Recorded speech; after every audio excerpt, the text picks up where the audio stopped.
क्या संदेश देंगे जनता जनार्दन के? आपके पीछे पागलपन है जनता जनार्दन का, तो ये पागलपन, ये पीछे का राज क्या है महाराज? जय श्याराम, जय बागेश्वर धाम की, डॉक्टर हनुमान श्री दंदरुआ सरकार की जय।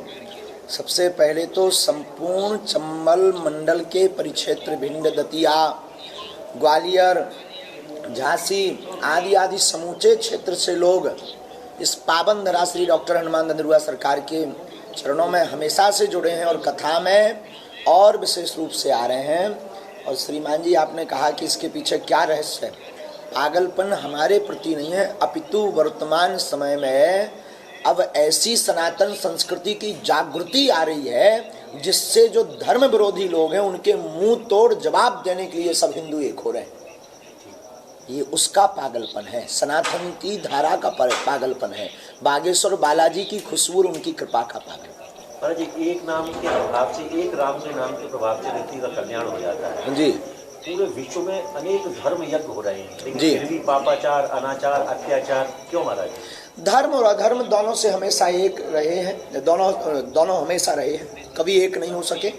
अधर्म की शून्यता कभी नहीं हो सकती और धर्म की शून्यता कभी नहीं हो सकती। यूं मान करके चलिए, हमारी बुद्धि कहती है दोनों एक दूसरे के पूरक हैं। जब तक अधर्म नहीं होगा धर्म को कौन मानेगा? धर्म की महिमा कहाँ होगी? केवल धर्म ही धर्म हो तो फिर कौन बात करेगा, कौन चर्चा करेगा? रामचरितमानस में से आप रावण को हटा दीजिए, फिर क्या आप उतना रस ले पाएंगे? दोनों जरूरी हैं, विलन भी जरूरी है, हीरो भी जरूरी है। तो ये हमेशा से आदिकाल से परंपरानुअंतर्गत जो है धर्म और अधर्म की यात्रा चलती आई है। कभी कभी अपना झूठ का प्रभाव प्रभुत्व दिखा करके किसी छोटे परिक्षेत्र में अधर्म आगे बढ़ता है, पर सदैव जय धर्म की हुई, झंडा धर्म का गड़ा। और रही बात कि आपने कहा कि इतने कार्यक्रम हो रहे हैं, फिर भी धर्म अपनी यात्रा, पापाचार सब कुछ जरूरी है। भगवान की लीलाएं हैं, ये भी जरूरी है। भगवान की कथा में धार्मिक लोग जहाँ नृत्य कर रहे हैं, वहीं अधर्मी लोगों के मुंह पर मिर्चा लग रहा है। सबसे सरल माध्यम भक्ति का क्या है? सबसे सरल माध्यम साधु संगति, माता पितृ गुरु चरणों की सेवा, इससे सरल कोई भक्ति नहीं। किस तरह का अधर्म जो आज सामने आ रहा है उसको आप दूर करने की कोशिश कर रहे हैं? किस तरह का धर्म आज अधर्म सामने आ रहा है जी? वर्तमान समय में सबसे बड़ा अधर्म है सनातन संस्कृति को छिन्न भिन्न करने का।